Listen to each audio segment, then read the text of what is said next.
So how do you illustrate a cover story that involves such diverse topics as engineering, neuroscience, and data science? That was our challenge, particularly a challenge because the programs are not yet up and running, so how do you photograph that? In our editorial board meeting, we kicked around some ideas of visuals, and one idea that came up was a chalkboard where you could illustrate various ideas and scientific things. So now we're going to get 3 more killer frames.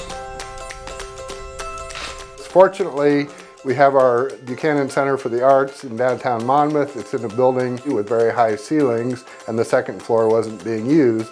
So with the cooperation of the Art Center, we were able to paint a chalkboard and make that our sort of temporary studio.